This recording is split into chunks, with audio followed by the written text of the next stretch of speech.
Adap ki me kardam kaduk kabi laso YouTube channel long kilangara tu ana first tami lapen pinin hari tu mafan laso video long ki wan pi mati na ki than ponji la bangki selal gur batum la non 25,000 tangka mati suring koi rapo tangka komantua ni si kilong zima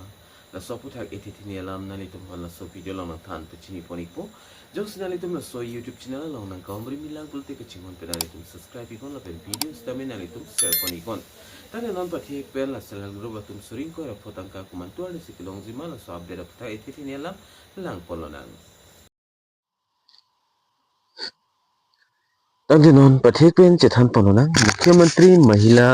उद्यमिता अभियान मते MMUA पुस्तमी short form पुपन पनो लपेन कचिनी नाय लबंग के सेल्फ हेल्प ग्रुप अमेन पेसे चिनी ला अथेमा लबंग से स्कीम लके सेल्फ हेल्प ग्रुप तुमसी कपनों पी मत से सेल्फ हेल्प ग्रुप स्कीम पुरते कदु कविस्तमी चिनी पनिगलो सितमी स्कीम अमेन लबंग के मुख्यमंत्री महिला उद्यमिता अभियान मते MMUA पुला स्कीम अमेन बंके Lapenon chithan polonang 25 mate second installment kumantuar ni sikilongji lapen labang so scheme akimi kumantumen sika apply ki chengji ma la so puthak anon la so video long ethiti ni lam lang polonang lapen chithan polonang ki chengsi labang kenani tum dak kun kachini nang ji kenang iksot labang ke about MMUA scheme mate MMUA mate la मुख्यमंत्री महिला उद्यमिता अभियान labang so scheme puthak labang ke kachini nai la kela sonno labang so scheme especially lab ke women mate self employment atumansi mate self help group atumansi panong piglo lapen kidam tang labang ke suri kep kadu kawista me long do neglo lapen on second page labang ke suring ko ira posi pipon po mate 25,000 lat bang so 25,000 along pen 12,500 labang ke nalitum government of pinang nelos tami hala 12,500 labang ke bank alon lo lapen loan labang so loan labang ke nalitum pinang po lapen labang so scheme kapanong pi lake kupine long hong kapangreng pen kunani bi wo lapen kaprek a business pakle minang pumasi la suri ke batang kabang ke chengsi labang ke pi poniglo lapen la so scheme fanjang si elitum jog don exji bate apply don exji pelotang te eligibility le ta elitum kachini nang ji kinang sat ala women must be permanent resident of Assam bate permanent resident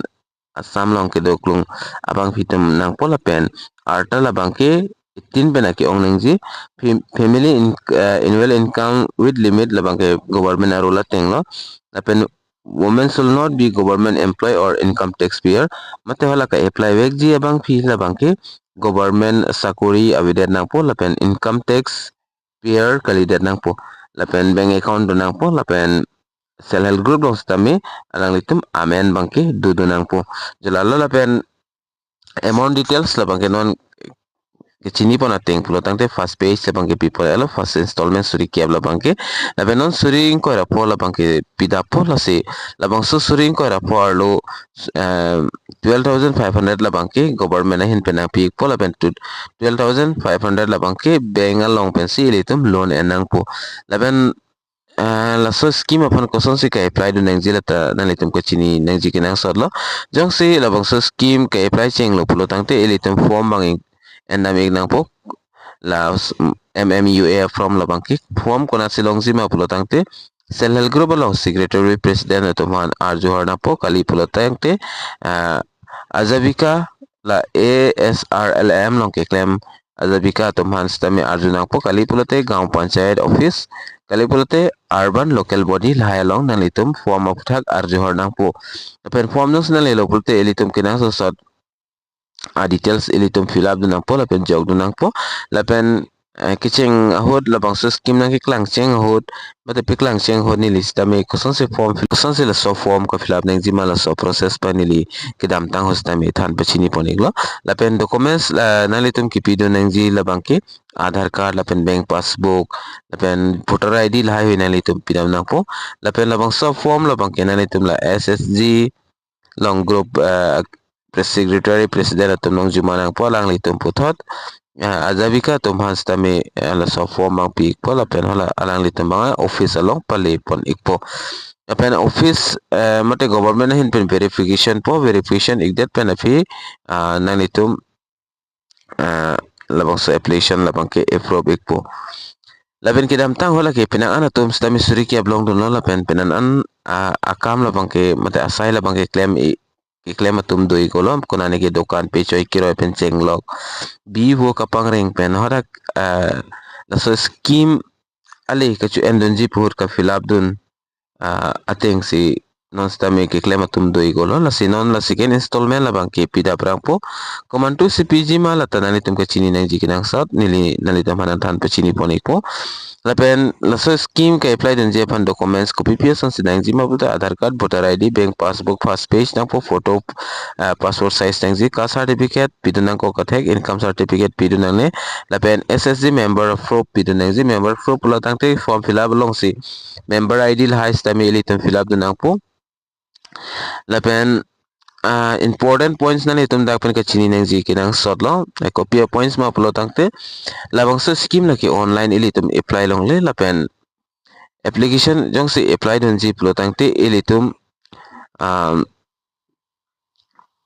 offline si complete apply dun nang po lapen labang so scheme ka apply labang ke sikai sita ili tum tangka pidun nang ni jalalo lapen non labang so suring ko rapo ki pipon ji labang ke non amat ki government hin pen thang official notification ta avela lapen kilong meme la ke non la agosa cheklo molom long meme lo la scheme la bangke stame ko ane arje ki dingji la bangke putek tilang lapen nili stame update long bom lo pulo tang tin hali tuma fana so youtube channel along video semar pen nang tan pachini pon ik bom po asinali tum la hai update kilang long verji apan la so youtube channel la bangke nali tum subscribe ikon asipini la self group atau matela मुख्यमंत्री महिला उद्यमिता अभियान स्कीम पथाना के थान ponji labang ke lan chodlo la sidomi thakmi kadu kabi carbitis 2.0 youtube channel long ke langara do ana fans tame nilin pen cardom